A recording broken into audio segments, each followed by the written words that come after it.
Bonjour, bienvenue à Yoga Pyjama 18.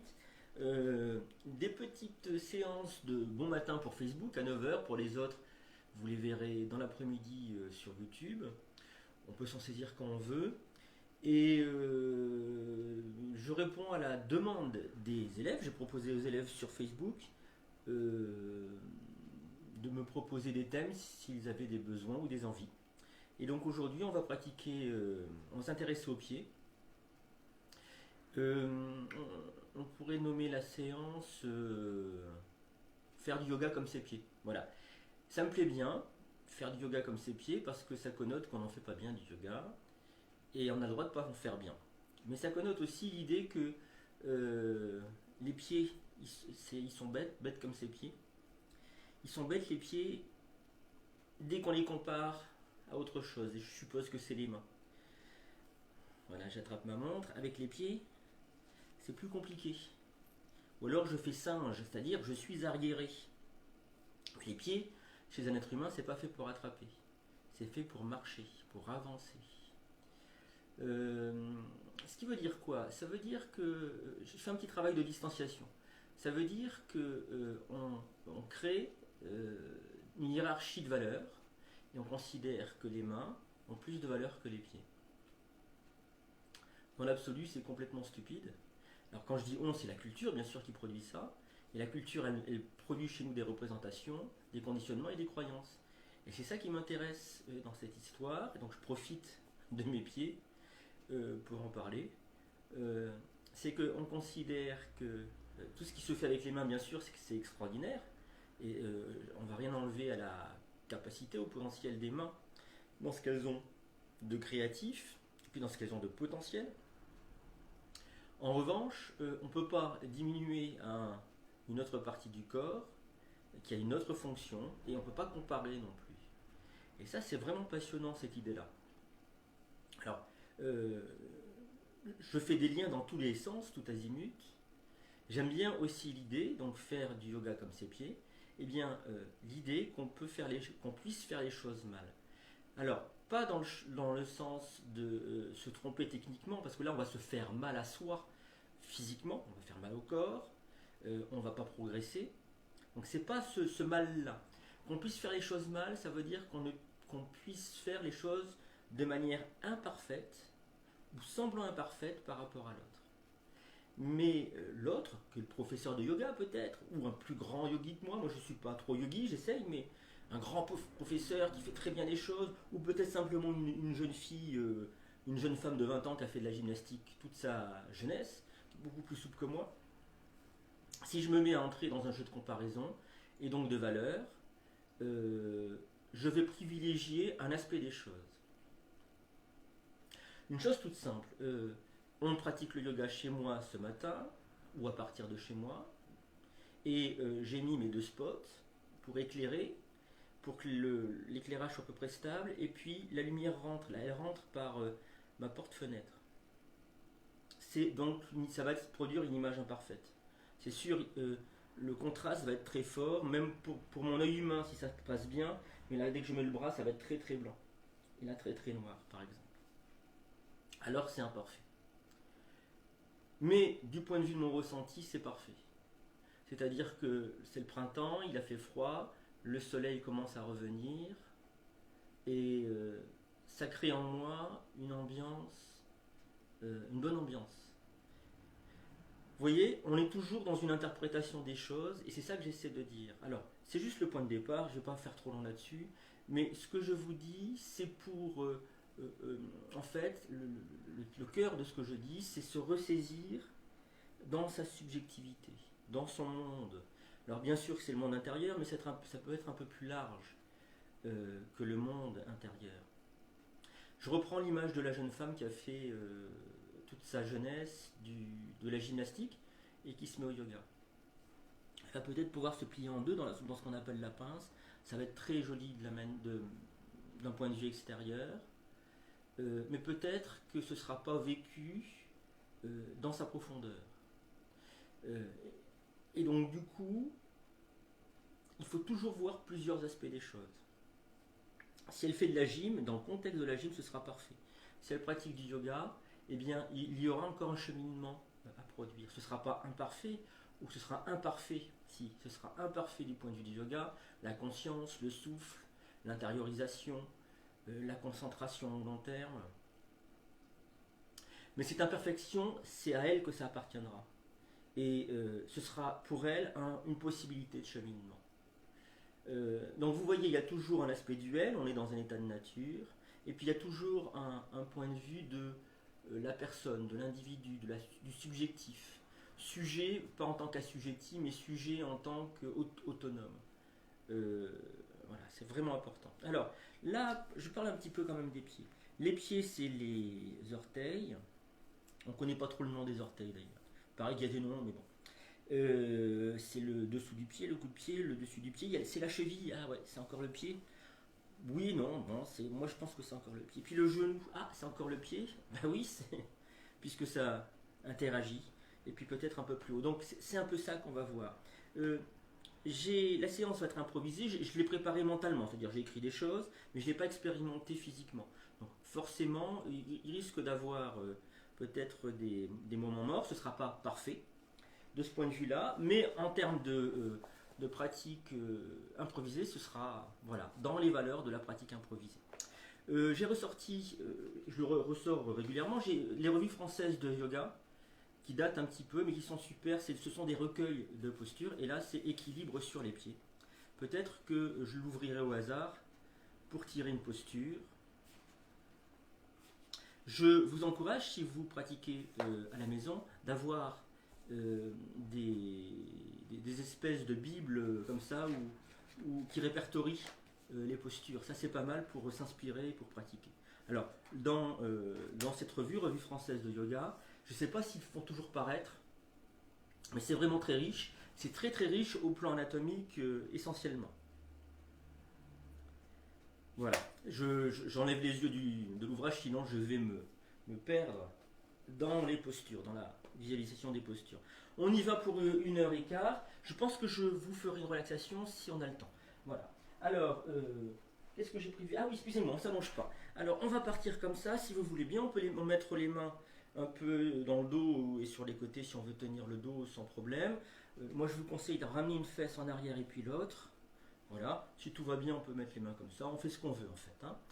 Et puis, on va faire du pédalo. J'appelle ça faire du pédalo, c'est-à-dire que j'appuie avec mon pied droit, je tire avec les orteils du pied gauche, puis j'appuie avec le pied gauche et je tire les orteils du pied droit.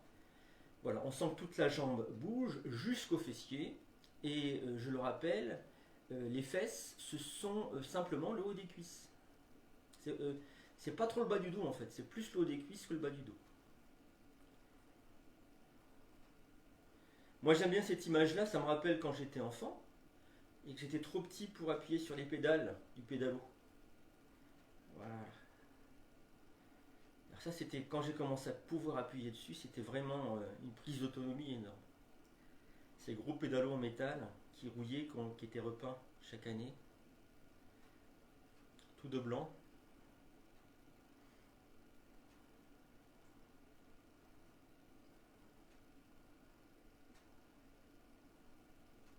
Voilà, un petit temps, et ça fait partie de la série de Satyananda, ça qu'on va un peu pratiquer, qui permet à l'énergie de rebouger dans le corps.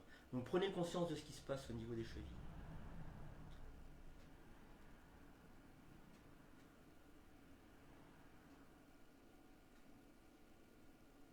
Peut-être que ça pétille un petit peu. C'est une prise de contact. Souvenez-vous, il est là le yoga. Ce petit mouvement peut paraître anodin. S'il est fait en conscience de ce qui bouge dans le corps, quand je dis de ce qui bouge, de l'énergie dans le corps, soit porté par le souffle, soit ressenti directement, alors on est vraiment dans la pratique. On va maintenant enrouler, dérouler les orteils. J'enroule et je déroule.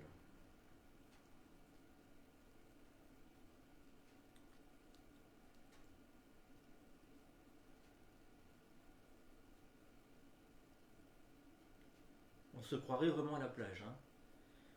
Et à côté comme ça.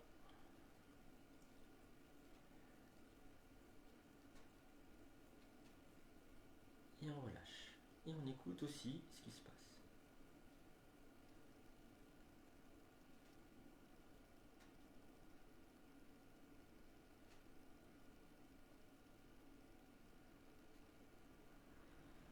on fait des ronds avec le pied droit. On va faire bien rouler le talon au sol. Alors ça peut être quelque chose de sympathique. Pourquoi? Parce que le talon est rond et on utilise rarement le talon dans sa forme. Je pense que le talon est content de pouvoir s'exprimer dans sa forme, dans un sens et puis dans l'autre. Les plus grands ronds possibles. Bien sûr, c'est une image. Hein. Si je vise l'orteil, je vais voir que c'est un petit peu patatoïde. Hein.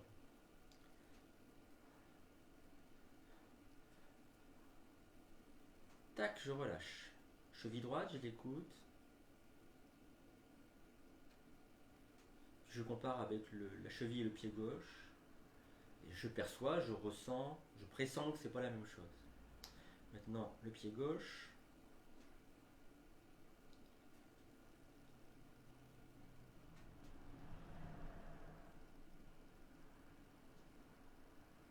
D'un côté puis de l'autre.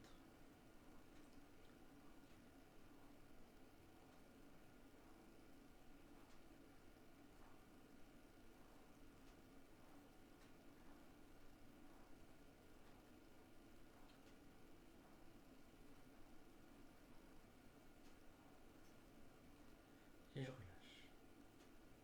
J'écoute ce qui se passe.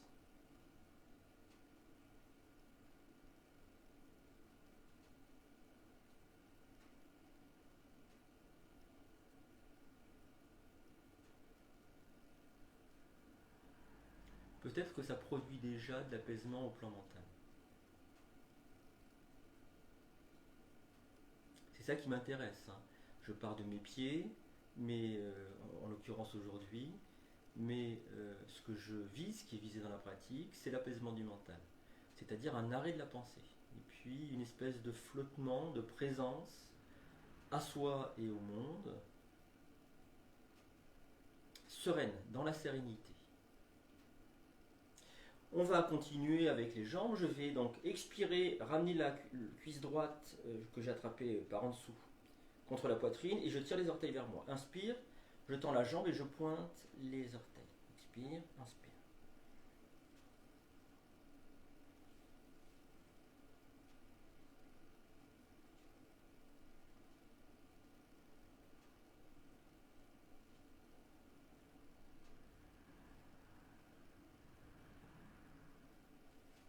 Et puis, on fait ce que j'appelle le French cancan. On fait des ronds dans un sens. Ça, c'est pour le genou. Et on voit bien qu'il y a aussi une interaction avec la hanche. Et puis, bien sûr, la cheville. Donc, dans l'idée, et pour répondre à la personne qui a demandé de travailler sur les pieds, si je travaille sur les pieds, je vais travailler, sur les pieds ou les chevilles d'ailleurs, je vais travailler sur toute la jambe. Et bien sûr sur tout le corps. Ça peut pas, on ne peut pas ignorer une partie du corps, si ce n'est que cette pratique par ici, elle va influencer tout le reste. Elle va donner une couleur à tout le reste. Un petit temps de pause.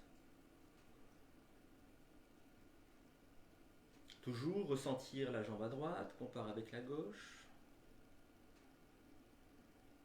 Tout à l'heure, je parlais de comparaison qui n'était pas efficace, qui créait des hiérarchies. Là, on est dans une comparaison, mais celle-là est efficace. Pourquoi? Parce que on est dans deux choses comparables. Vous savez, c'est comme additionner des pommes et des poires. C'est pas possible. Il y a une chose, un apprentissage comme ça en mettant. En revanche, additionner des pommes et des pommes, ça c'est possible. Et donc du coup, cette comparaison-là, elle agit dans une réduction des dualités. C'est-à-dire qu'il y a des différences, et ces différences vont se gommer, et du coup on va aller vers une unité. Et donc on va dépasser la comparaison, où la comparaison est juste un outil de perception de la conscience. L'autre jambe, inspire, expire.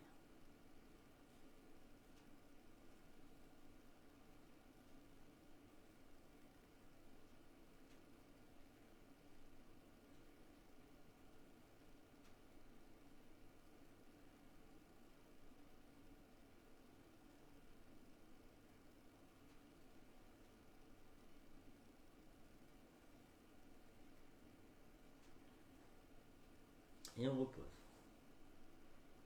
Conscience de la jambe gauche. Puis conscience de la jambe droite. Est-ce que la sensation est comparable? Est-ce qu'elle est égalisée ou pas?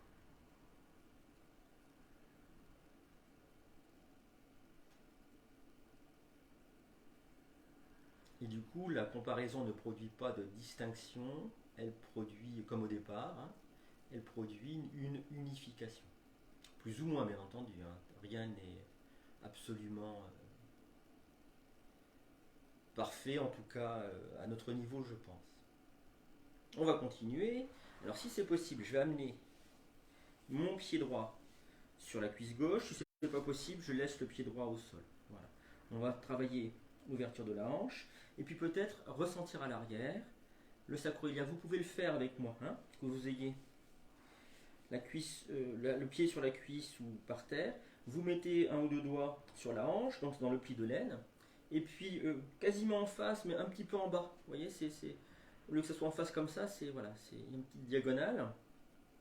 Il y a le sacro-iliaque. Et le sacro-iliaque, c'est l'autre articulation de la jambe. Et on sent que quand on ouvre et ferme le genou, ça bouge, les deux bougent. Eh bien, c'est ça qu'il faut mettre en œuvre. Pourquoi? Si ça ne bouge pas, la hanche ou le sacro-iliaque, on va forcer avec le genou.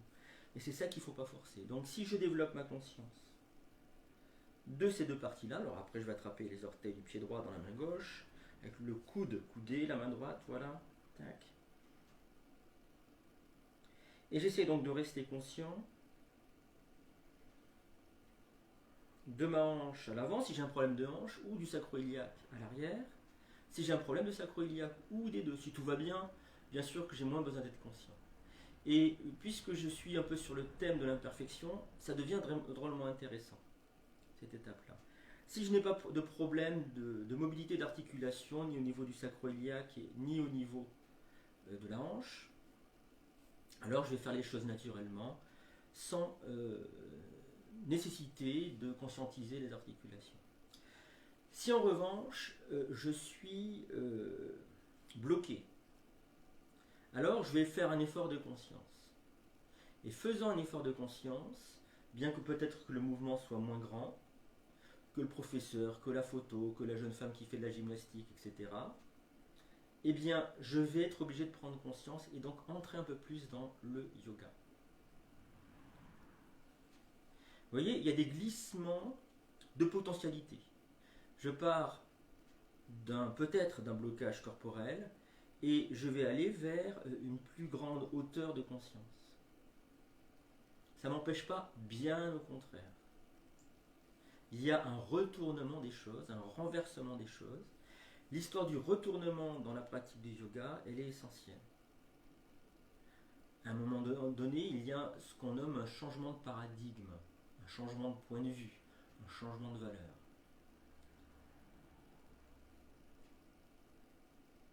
Et quand on est à l'écoute et en conscience, on n'est plus en train de juger par exemple l'articulation qui bloque, donc de se juger soi-même par votre conséquence. On entre dans un aspect qu'on pourrait nommer connaissance, c'est-à-dire qu'on perçoit les choses directement.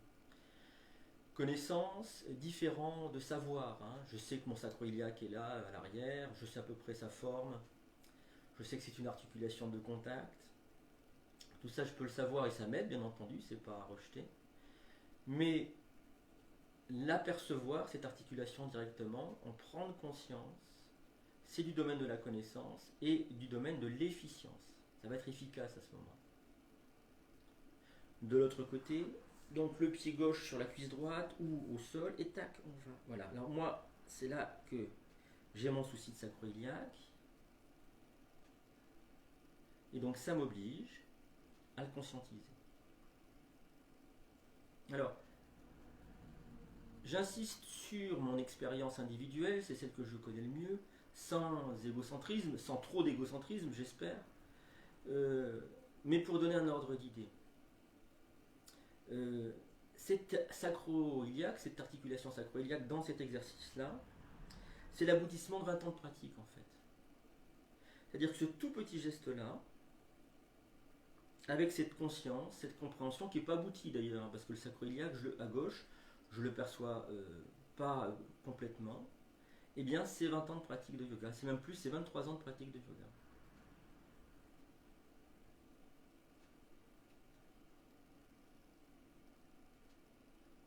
Et ça va être rien pour quelqu'un d'autre, même qui commence le yoga aujourd'hui. Mais moi, ça m'a permis tout un cheminement. Ça m'a fait faire plein de prises de conscience, d'apprentissage.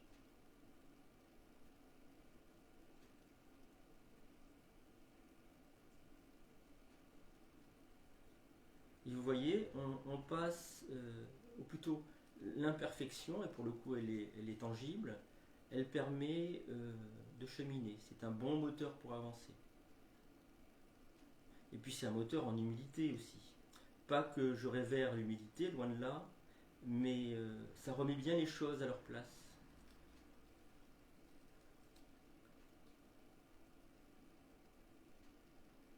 Non pas que je fasse voilà, de l'humilité une valeur. C'est bien de pratiquer comme ça me permet de parler beaucoup. Bon, on va défaire la posture et on va ressentir. Alors, qu'est-ce qu'on ressent? Bien sûr, l'ouverture de la hanche, peut-être à l'arrière, le sacro-iliaque. Est-ce que mes genoux me font mal? Si mes genoux me font mal, c'est qu'il y avait une articulation qui bloquait et que je suis allé trop loin. Donc j'ai forcé le genou. Et donc la prochaine fois, j'essaierai de développer un peu plus la conscience de l'endroit où ça bloque. Et donc du coup, j'œuvrerai vraiment, je cheminerai vraiment dans la pratique. On va se retrouver au sol pour des pratiques plus habituelles. Alors, on se retrouve en Shavasana, les bras le long du corps, les épaules basses, les paumes de main tournées vers le ciel. On a déjà pratiqué de belles choses, fait de belles choses avec les jambes, les pieds. Et vous voyez, immédiatement, le corps se pose différemment. Il y aura certainement une différence entre le bas du corps et le haut du corps à partir de la ceinture. À nouveau, on peut produire une comparaison et nourrir un peu plus son expérience yogique.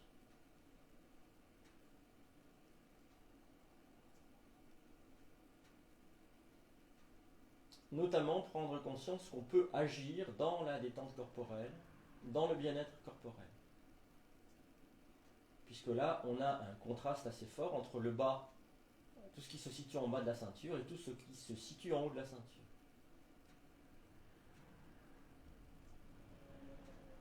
Et on sait qu'on va pouvoir agir avec les postures qui vont suivre, et donc ça va nous faire du bien aussi. Alors, immédiatement, les torsions pour le dos, c'est toujours efficace.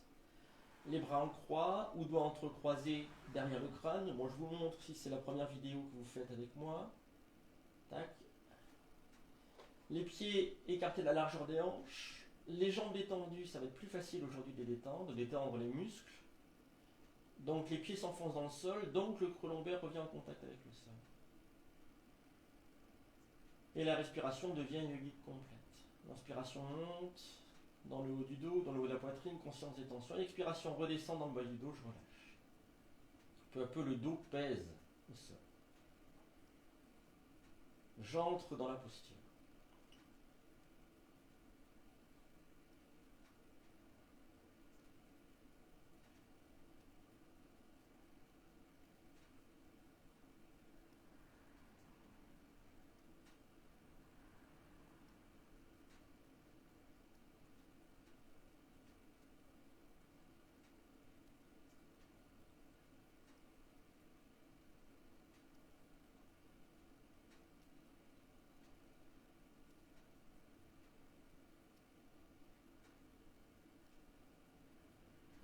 Quand c'est le moment pour vous, on y va. Genou à droite, visage à gauche, expire. Inspire, je remonte, genou, visage de face. Continuez comme ça, au rythme du souffle. Je descends, j'expire, j'inspire, je remonte. Synchronisez bien le mouvement du corps et du souffle.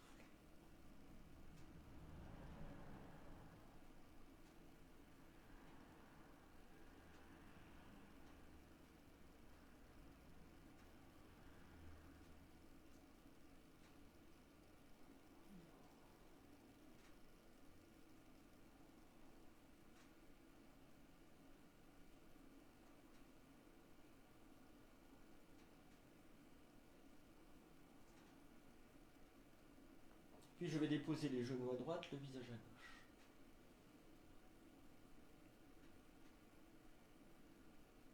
Accueillir le souffle là où il est, prendre conscience des tensions du corps avec l'inspiration qui pousse à certains endroits du corps.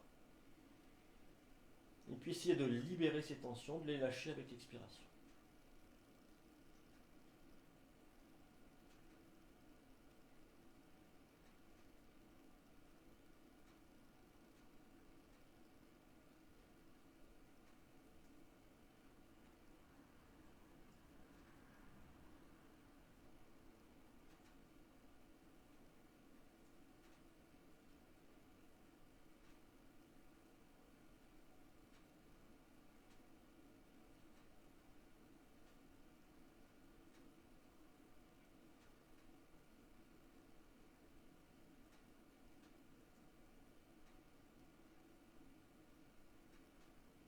Je vais remonter sur une inspiration, les genoux, le visage de face. Pour redescendre de l'autre côté, genou à gauche, visage à droite.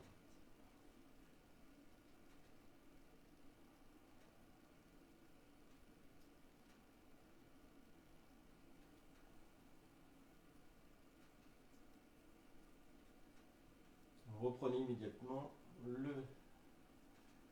la pratique avec le souffle.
On va remonter sur l'inspiration, les genoux, le visage de face.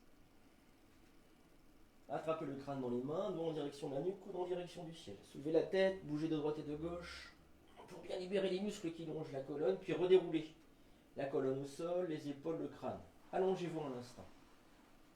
Les épaules sont basses, paume de main tournée vers le ciel. Je relâche tout.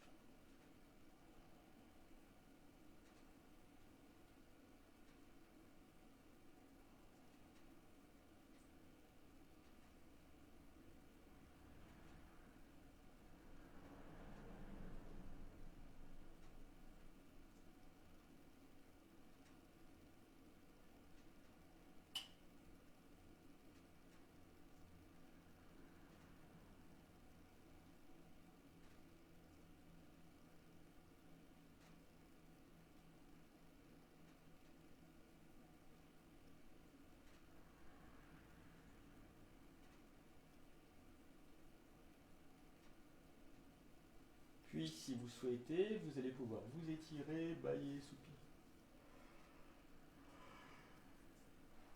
On va continuer les pratiques préparatoires.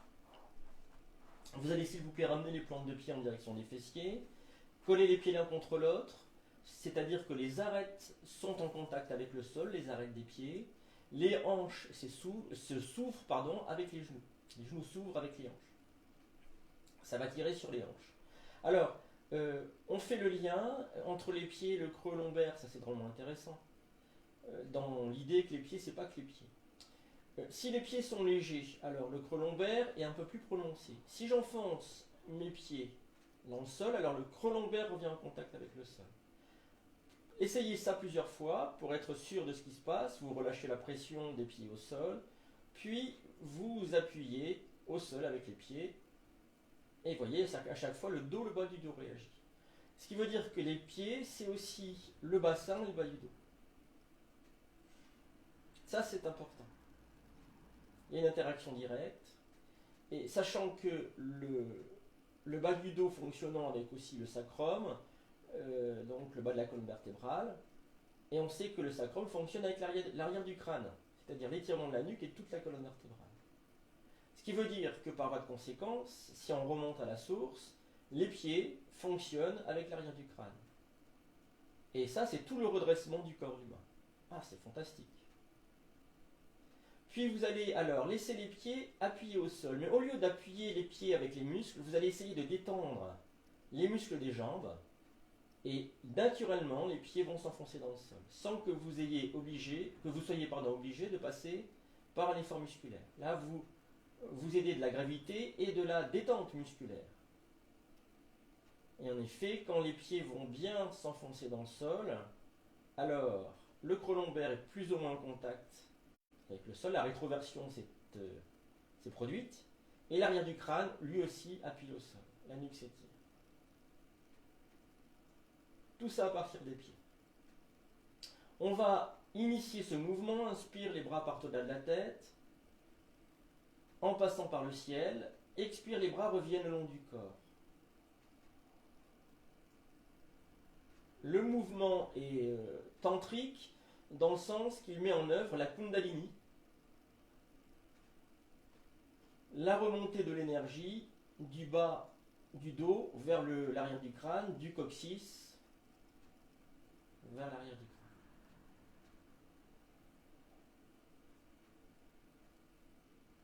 Essayez de bien synchroniser le mouvement des bras avec le souffle et de ressentir toute votre colonne vertébrale pendant le mouvement.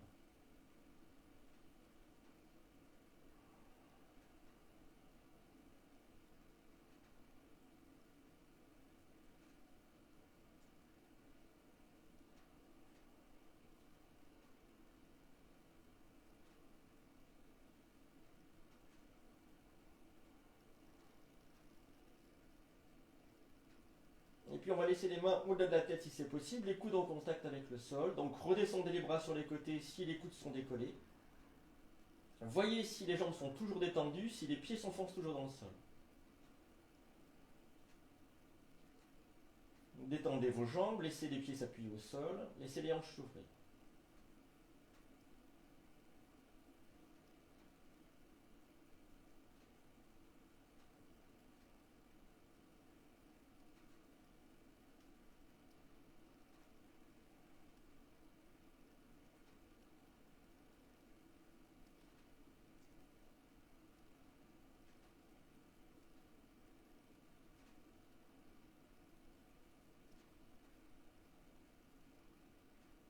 On va inspirer, remonter les genoux.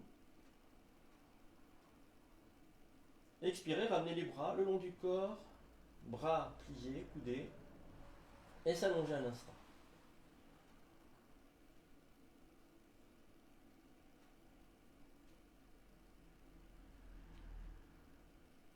Peut-être que spontanément on va ressentir cette interaction entre le sacrum et l'arrière du crâne. Et donc on va rajouter une sensation, celle des talons en contact avec le sol. Talons, coccyx sacrum, arrière du crâne.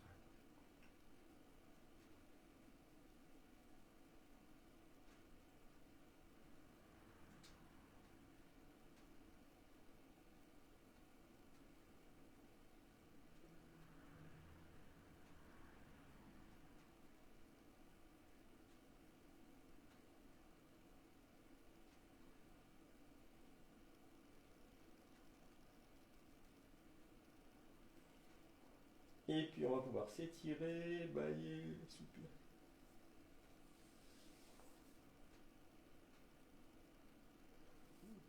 A nouveau, je vous propose de ramener les plantes de pied en direction des fessiers. Inspire, les genoux sur la poitrine, j'attrape mes genoux dans les mains, ou plutôt je pose mes mains sur les genoux, coudes écartés, et puis les doigts qui pointent vers le nombril, pas vers le bas.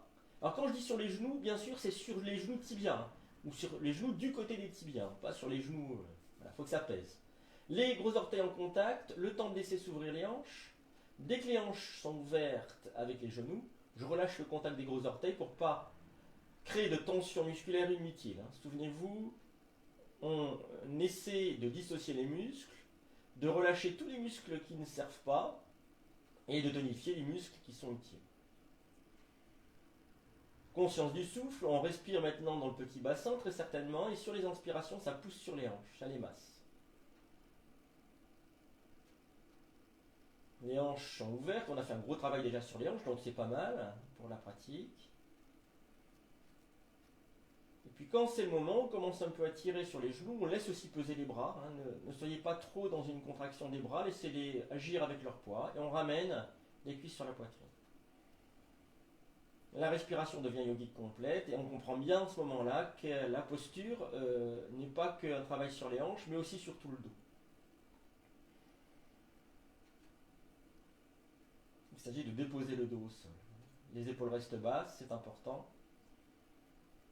Comme les fesses tout à l'heure étaient le haut des cuisses, des jambes, eh bien on peut dire que les épaules sont le haut du dos.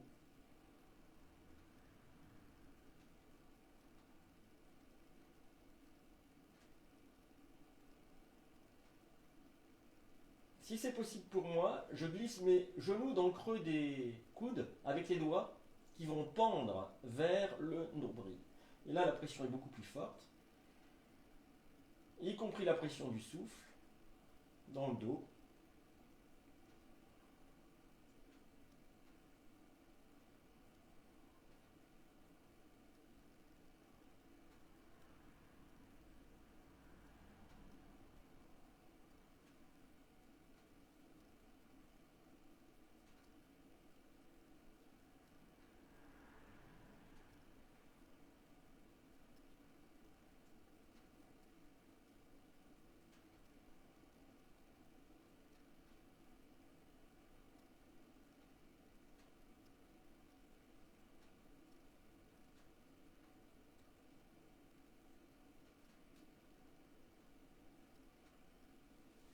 Et puis, je vais pouvoir défaire la posture et m'allonger.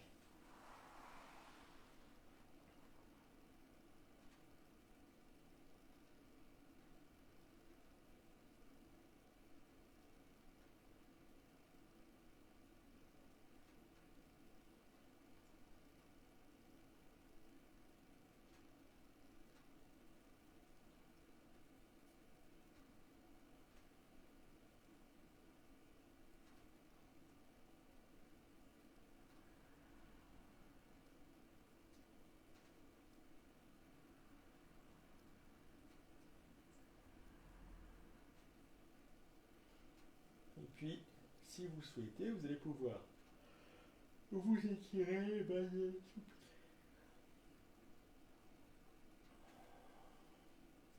Alors, on va ramener les plantes de pied en direction des fessiers. On continue ensemble si vous voulez bien, comme ça va plus vite. On peut pratiquer plus de choses.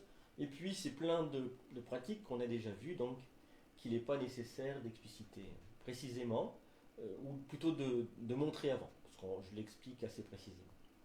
Alors, on va étirer les jambes maintenant avec cette technique qui est particulière et assez intense. Alors, on va soulever la tête, tendre le pied droit vers le ciel. Vous voyez, la jambe pour l'instant est pliée, elle n'est pas étirée. J'attrape la jambe là où je peux, le plus haut possible. Voilà. Et sans que les mains ne glissent dans l'étape suivante, je vais redéposer le haut du dos et les crânes au sol. Puis, sur les expirations, je vais pousser la jambe droite, le pied droit vers le ciel. On y va. Mon pied gauche, ma jambe gauche, donc plier mon pied gauche à plat pour bien stabiliser le bas du dos.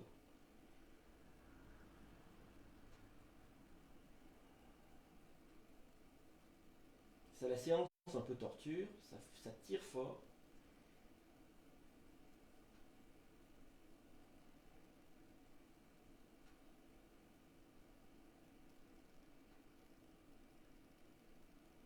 Alors je lâche la main gauche, je monte le pied gauche à côté. Bien sûr, la jambe gauche n'est pas encore étirée, donc le pied est plus bas. Je rattrape donc ma cheville gauche là où je peux, puis je plie mon pied droit. On n'est pas obligé de relever la tête à ce moment-là. Ça fonctionne assez bien comme ça. Et sur les expirations, je vais pousser la plante de pied gauche vers le ciel.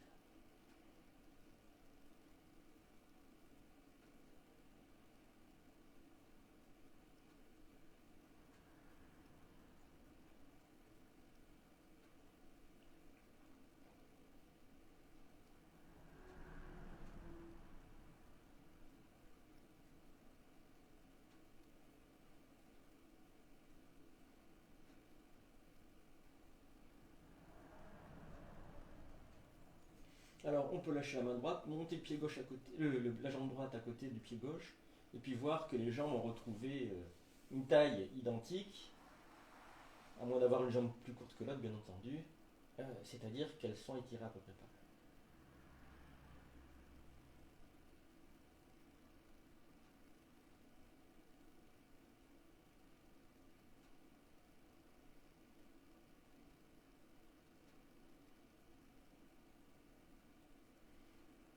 Alors c'est plutôt pas mal. Quand je dis c'est plutôt pas mal, le corps est plutôt bien détendu et équilibré au sol.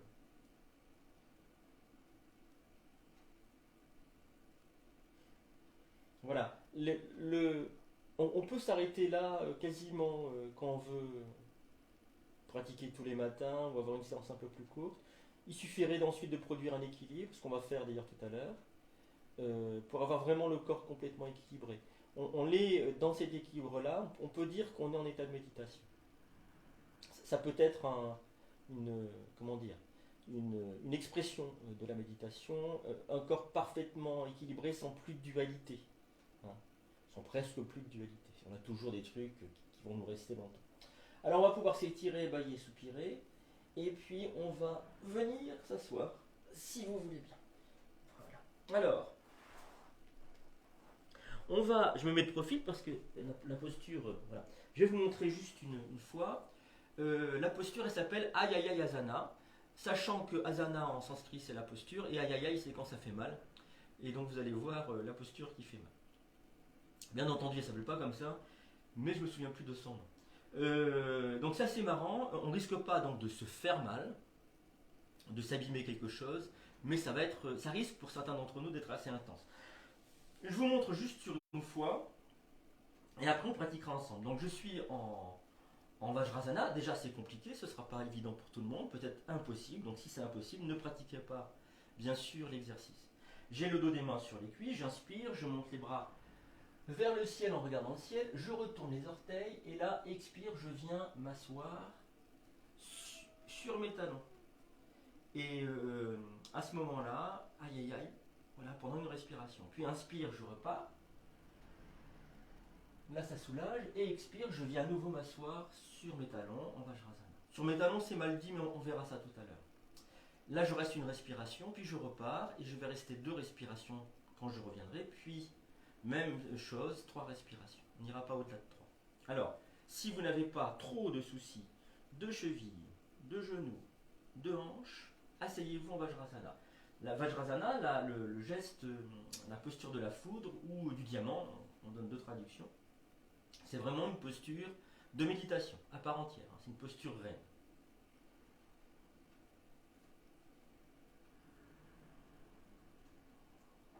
Inspire. Je retourne les orteils. Expire. Et là, une respiration.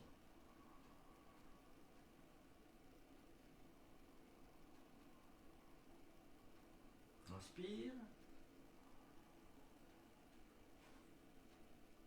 Expire. On essaie de synchroniser, ce qui n'est pas forcément très évident. Une respiration ici.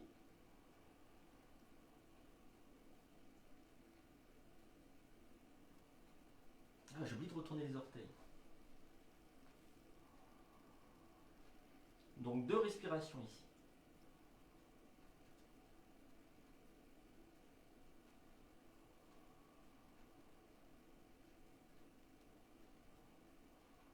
Et puis je repars. Inspire. Excusez-moi, je me suis un petit peu emmêlé dans la pratique. C'est pas parfait. Donc ça va bien avec le thème.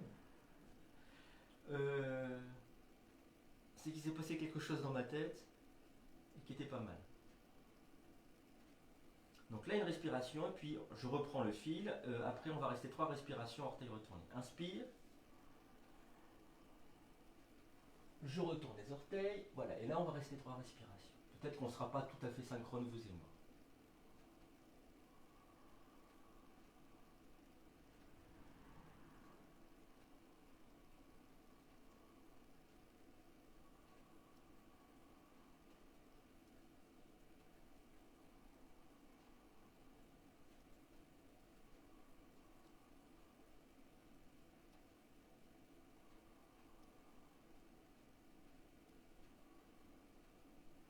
inspire. J'allonge les coups de pied, expire.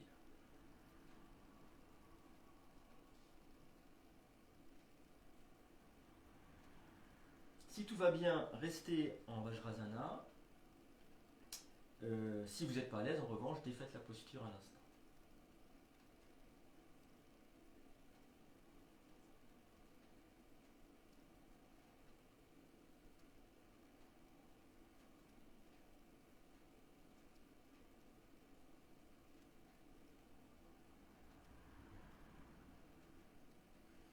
Si vous avez défait la posture, reprenez-la si tout va bien, bien entendu. Vous avez le droit de ne pas pratiquer les postures. Donc ne cherchez pas, j'insiste, la perfection, mais soyez dans votre propre perfection à vous. De quoi vous avez besoin vous tout de suite, maintenant? Qu'est-ce qui est possible pour vous tout de suite, maintenant, en l'acceptant totalement? Voilà une autre perfection. Voilà un changement de paradigme, de valeur plus en conformité avec vous-même. Ça, c'est vraiment très important. On va mettre le bout des doigts sur les côtés. Alors, vous voyez, je bouge des fesses comme ça. Pourquoi? Parce que je mets les talons de chaque côté. Les fessiers sont posés entre les talons. Dans l'idéal, je poserai le gros orteil sur le droit sur le gros orteil gauche. En Vajrasana, mais pas là dans la posture qui vient. Alors, les coups de pied sont allongés. Si vous avez des soucis de cheville, là, ça va être intéressant. On va amener le buste en arrière et décoller les talons comme ça. On peut laisser les mains sur le bout des doigts sur le sol. Regardez un peu vers le haut du mur, vers le milieu du mur. Peut-être les mains, le dos des mains sur les cuisses.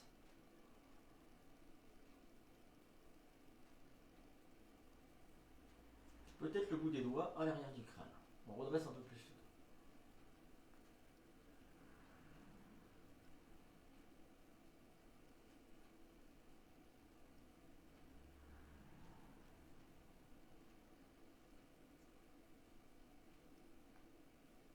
On va se reposer tranquille. Tac. Alors, on va essayer une dernière chose, si c'est encore possible pour vous. Cette chose-là, c'est ça. On était en train de pratiquer Vajrasana. On va essayer de pratiquer Vajrasana profond qui va faire un gros travail sur les genoux. Donc je mets les mains bien à plat et j'ai écarté mes pieds de chaque côté pour pouvoir m'asseoir. Mais je ne vais pas m'asseoir directement, peut-être pas du tout. Je laisse progressivement les fesses revenir en contact avec le sol en étant bien à l'écoute des genoux. Alors faites vraiment attention parce que là, on entre dans une posture considérable pour les genoux. Si vous avez des problèmes de genoux, surtout, n'allez pas jusque-là. Cette posture-là, elle peut être excellente pour les genoux, comme très très très mauvaise pour les genoux, très néfaste. Ça dépend des genoux en fait.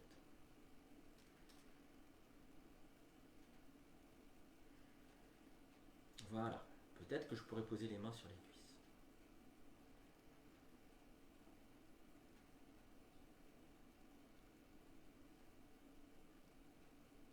Donc là, qu'est-ce que je fais? J'essaie d'avoir conscience de là où j'ai mal, là où ça tire très très fort. Peut-être les chevilles, peut-être les genoux, peut-être les deux. Et j'essaye d'accéder à un niveau de connaissance, c'est-à-dire de m'unir, de faire union avec l'endroit du corps qui en a besoin. Le ressentir directement sans jugement. Ne faire qu'un.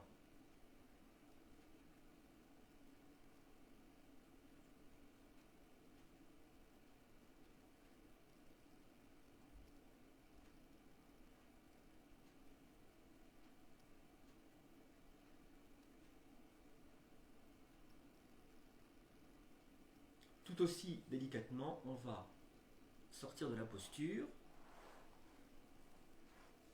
Alors, je vous propose, ça peut rassurer et faire du bien, c'est de masser les chevilles, les frotter.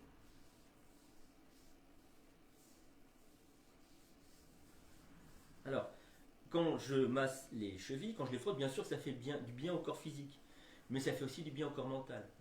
Les mains, c'est vraiment la partie du corps qui nous permet de nous rassurer. Donc, prenez conscience que vous faites du bien au corps physique, vous massez, vraiment, mais vous faites aussi du bien au corps mental, et vous le rassurez vraiment. C'est pas juste un jeu de l'esprit. Pourquoi? Parce qu'on est fait comme ça. Alors, On peut aussi masser les genoux. Moi, j'aime bien faire comme ça. Je mets les 4 doigts sous les tendons, là, à l'arrière du genou, et puis les pouces de part et d'autre de la rotule.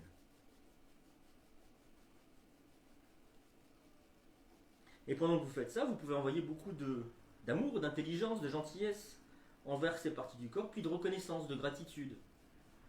Voilà, comme si le genou, il était... Alors, je dis deux choses qui paraissent contradictoires. Le genou, c'est...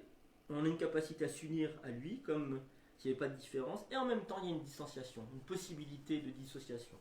Comme si c'était une entité à part de soi. Et ça l'est, d'une certaine manière. Votre genou...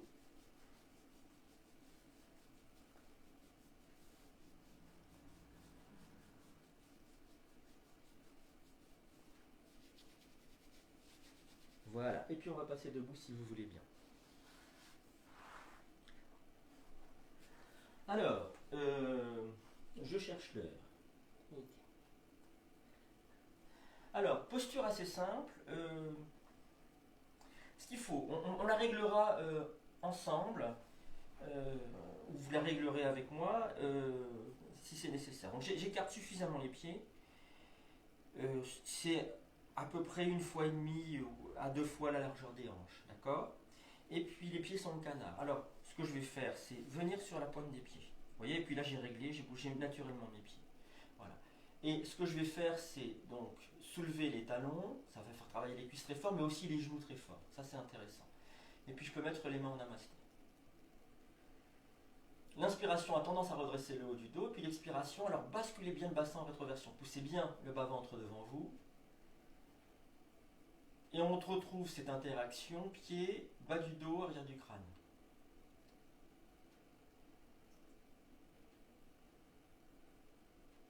On peut poser le bout des doigts à l'arrière du crâne, et là ça va encore plus redresser le haut du dos, plus mettre le bassin en rétroversion.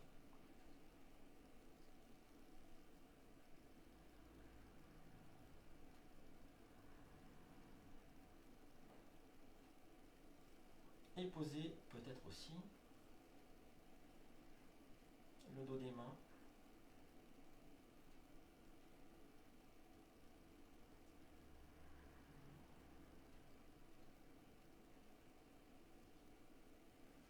Et on va défaire la posture. Pieds écartés de la largeur des hanches.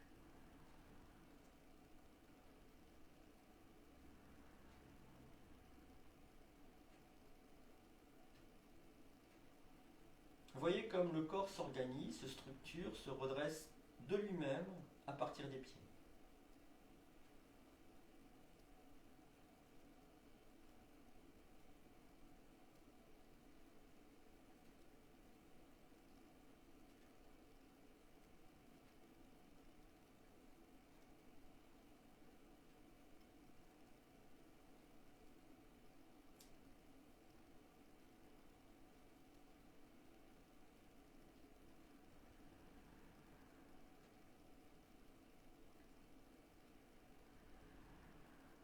Voilà, on va pouvoir s'étirer, bailler ce pied. Alors, il faut que je vérifie quelque chose sur mon ouvrage. On est dans de l'improvisation. Et j'ai vu tout à l'heure passer une posture qui m'intéressait, est-ce que je vais la retrouver? Si je la retrouve rapidement, on la pratique, et si je ne la retrouve pas rapidement, je crois qu'on va la pratiquer quand même. Alors, je voulais vérifier un petit détail.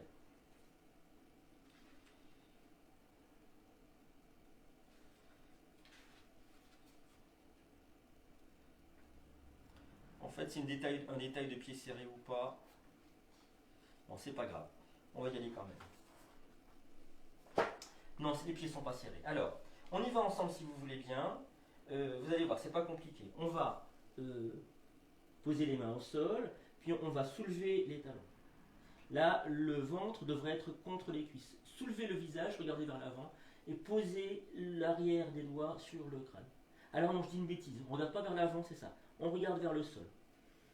L'inspiration étire le haut du dos, l'expiration pousse les fesses un peu vers l'arrière. Je t'étire tout le monde.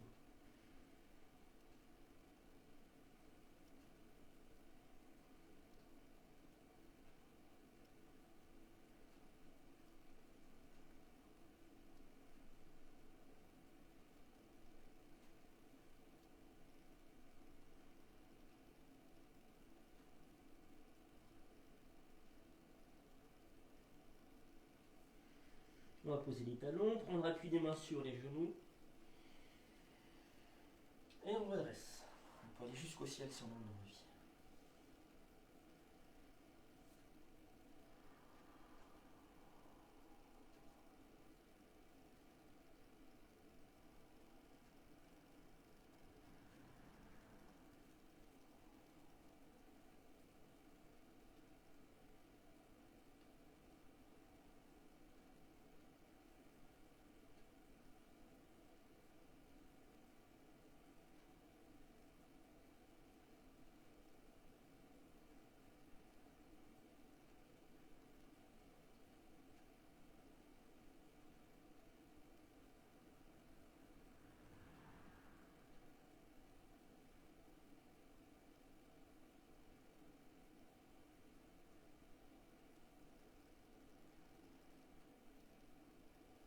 Et à nouveau, si vous le souhaitez, étirement, bâillement, soupir. Alors forcément, on va multiplier les équilibres, mais à chaque fois, on voit comment les choses s'articulent ensemble. Là, par exemple, on a bien vu qu'il y avait un travail d'étirement du dos dans la posture.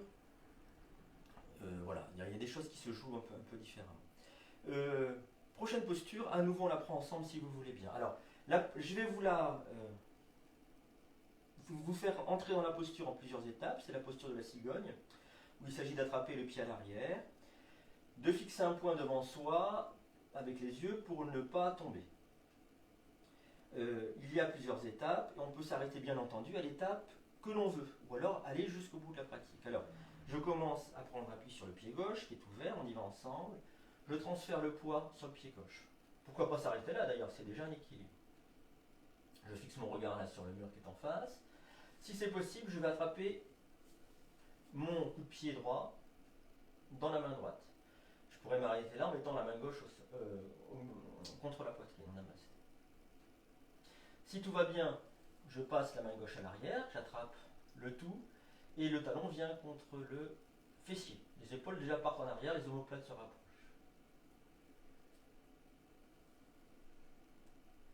Et puis, dernière étape, le genou droit contre le gauche pour qu'il soit à la même hauteur, et là je redresse un peu plus la posture.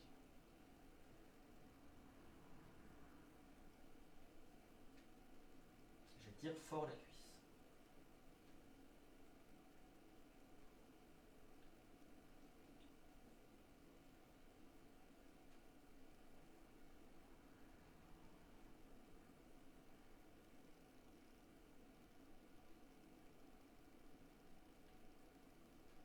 Et quand je veux, je repasse.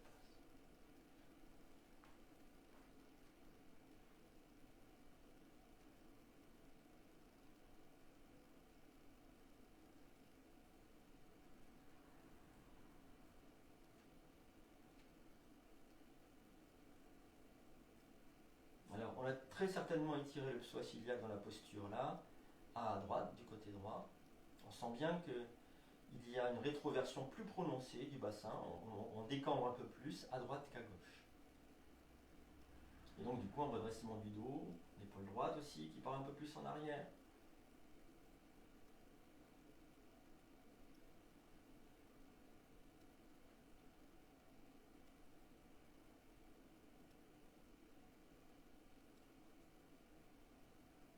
De l'autre côté, si vous voulez bien, on va ouvrir le pied droit, donc reprendre immédiatement la fixité du regard sur le mur, tac, et puis je transfère mon pied dans le pied droit.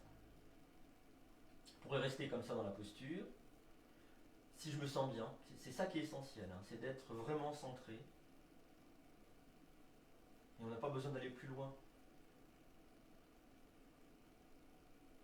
Mais si le chemin nous appelle, si on sent qu'on est attiré par la suite, eh bien on y va. Tac, le coup de pied gauche dans la main gauche, peut-être ici.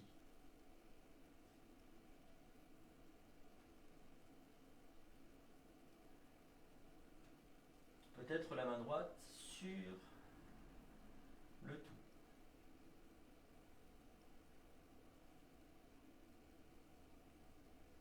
Peut-être le genou gauche à hauteur du droit.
puis, si vous le souhaitez, à nouveau étirer.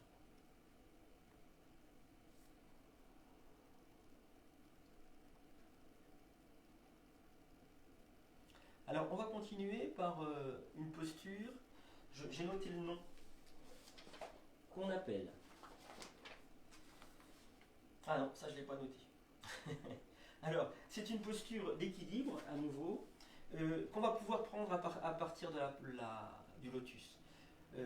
Dis n'importe quoi, vraiment je parle loin. À partir de la posture de l'arbre, Vrikrasana. Vous vous souvenez, la posture de l'arbre, on peut la faire à plusieurs hauteurs.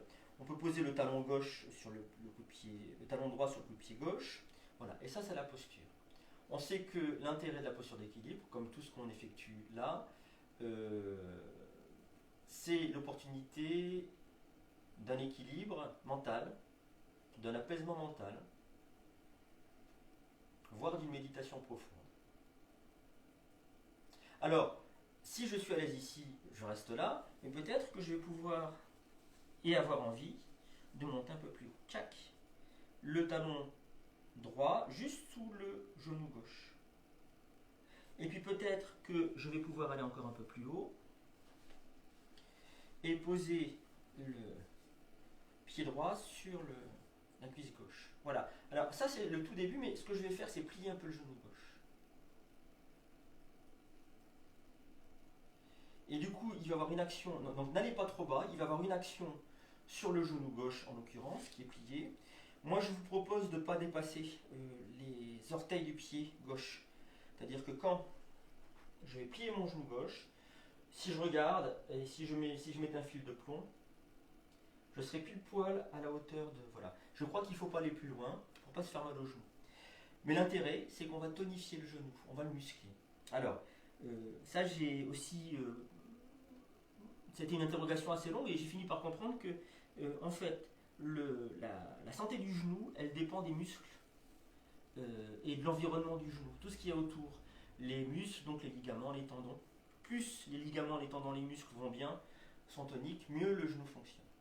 Alors, on y va ensemble si vous voulez bien. On va ouvrir le pied gauche et puis vous vous souvenez, c'est vous qui choisissez, c'est pas moi. Et c'est vraiment vous profond, hein. C'est pas un surmoi qui dirait fais ci, fais ça, c'est bien, c'est pas bien. Non, non, faites vraiment ce que vous sentez. Le talon peut être du pied droit sur le coup de pied gauche, peut-être contre le mollet, alors c'est sous le genou, appuyez pas sur le genou parce que là vous allez vous faire mal au genou.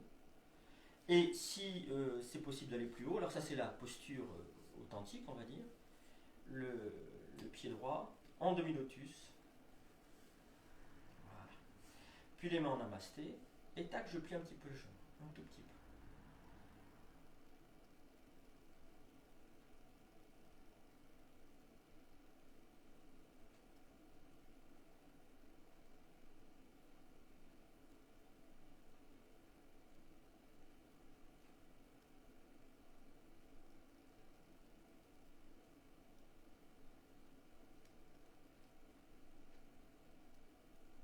On va défaire la posture.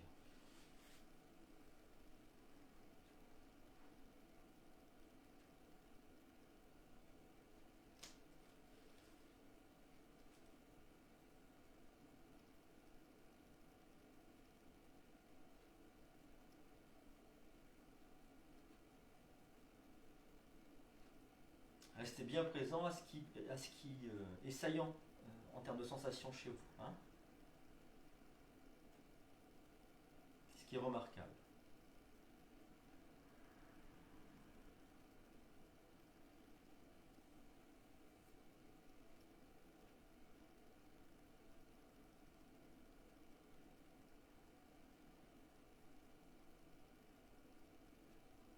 De l'autre côté maintenant, à la hauteur où vous souhaitez,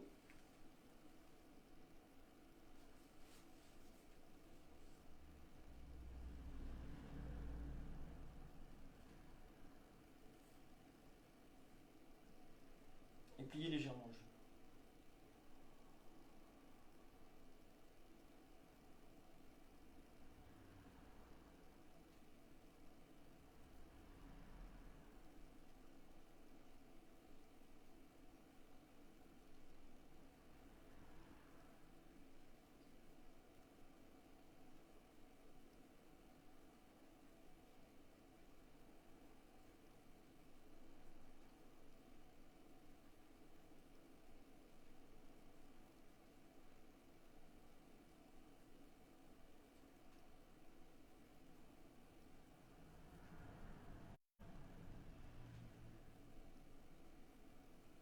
quand vous voulez vous.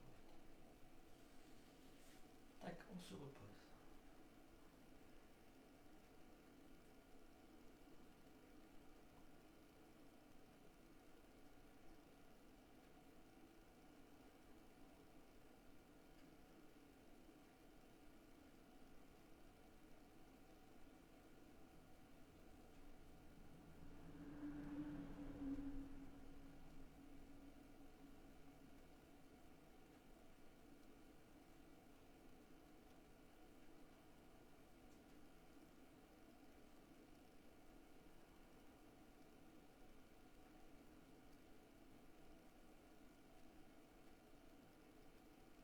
Voilà, on peut s'étirer si on le souhaite.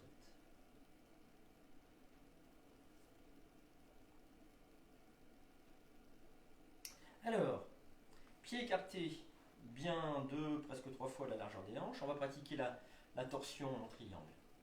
On va la faire en 2 fois. Première fois, on va le faire ensemble. On connaît la pratique, c'est assez simple. Puis la deuxième fois, je vous montrerai autre chose. Alors, inspire, les bras montent. Expire, j'emmène la main gauche sur la jambe droite. Elle va glisser. La main droite dans le dos, je regarde, si c'est possible, vers le ciel. Peut-être que la main gauche va toucher le sol. Hein. Mais si elle ne touche pas, c'est pas grave. L'inspiration étire le dos, notamment à gauche. Ça grandit. Et sur l'expiration, j'intensifie un peu la torsion. Les jambes sont tendues. Hein.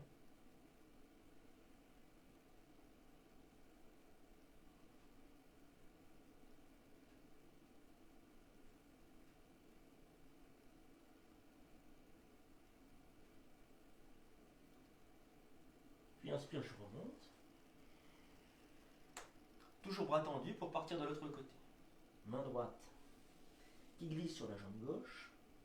Si tout va bien, je regarde vers le ciel, à l'arrière.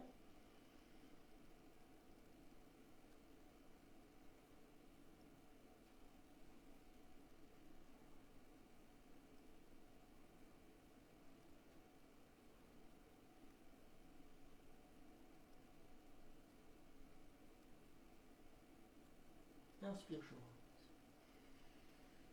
Et on ramène les pieds, on va prendre un instant.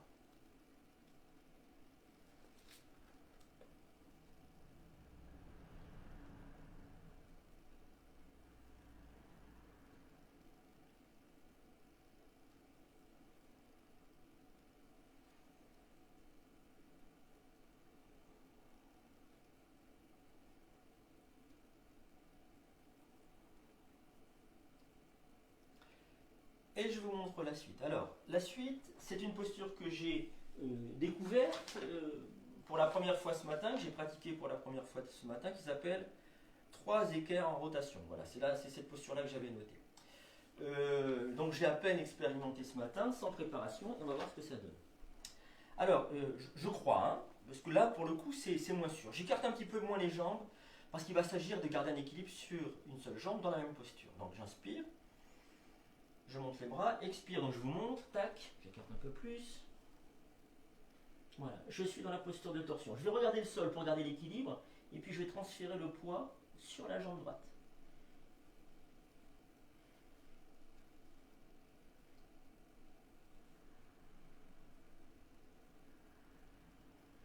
Voilà, j'y reste un petit peu et je remonte. Voilà, alors on est tous débutants dans cette posture, je pense, aujourd'hui.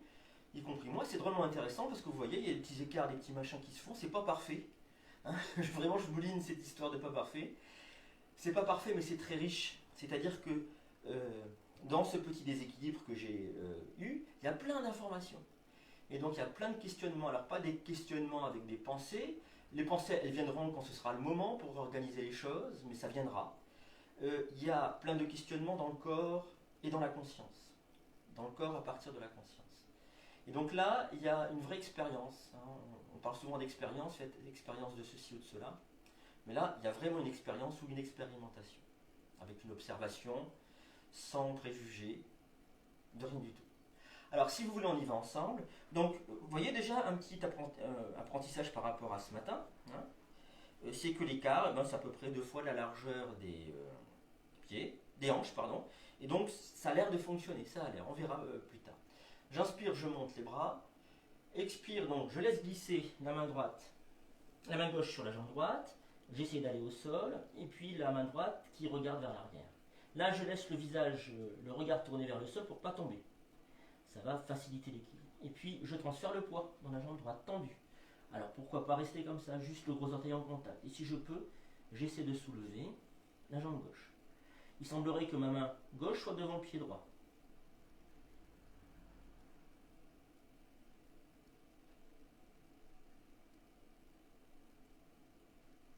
Puis je repose mon pied gauche, tac. Et je vais prendre appui des deux mains sur les genoux, montant sur la poitrine.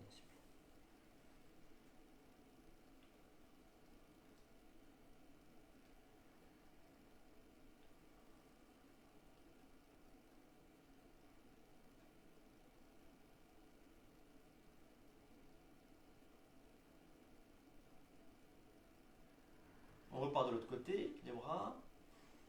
Expire, main droite sur la jambe gauche, je glisse.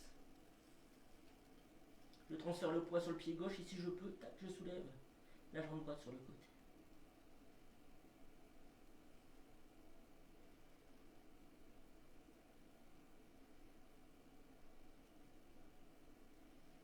Et puis je vais reposer le pied droit, tac, remonter, inspire, et ramener les bras.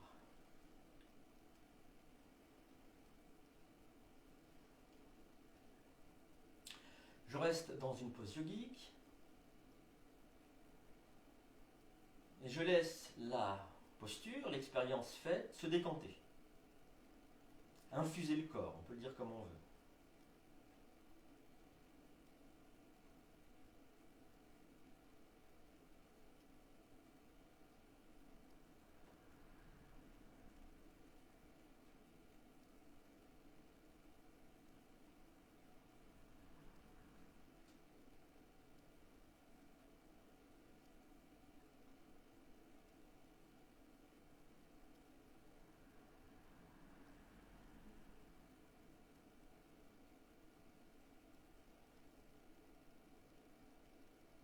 Et si vous souhaitez, vous pouvez vous étirer, bailler ce pied. Alors, on va terminer la séance par, on a vu Aïe Aïe Aïe Asana numéro 1. Il existe Aïe Aïe Aïe Asana numéro 2. Et on va terminer par ça si vous voulez bien. Alors, Aïe Aïe Aïe numéro 2, c'est ça, je vous montre. Hein. J'ai retourné les orteils, le genou part un peu sur le côté pour que le pied appuie sur tous les orteils, y compris le petit doigt de pied. Et puis, je soulève mon pied droit. Voilà, si vous voulez essayer ça, n'hésitez pas. Non, vous ne risquez pas de vous casser les orteils, à moins vraiment que vous ayez des problèmes d'orteils soudés, de vis, parce que vous êtes cassé le pied. Non, non, si le pied est sain, s'il n'y a rien dans le pied, vous pouvez essayer. Donc, les orteils, tac, le genou qui part un peu comme ça pour embarquer le petit orteil gauche, et puis après on pratiquera de l'autre côté. N'hésitez pas à vous appuyer sur un meuble, vous avez le droit de tricher, je ne vois rien du tout. De l'autre côté, j'ai retourné les orteils. Ah, c'est un peu plus douloureux pour moi là. Voilà. Tac. Voilà, super.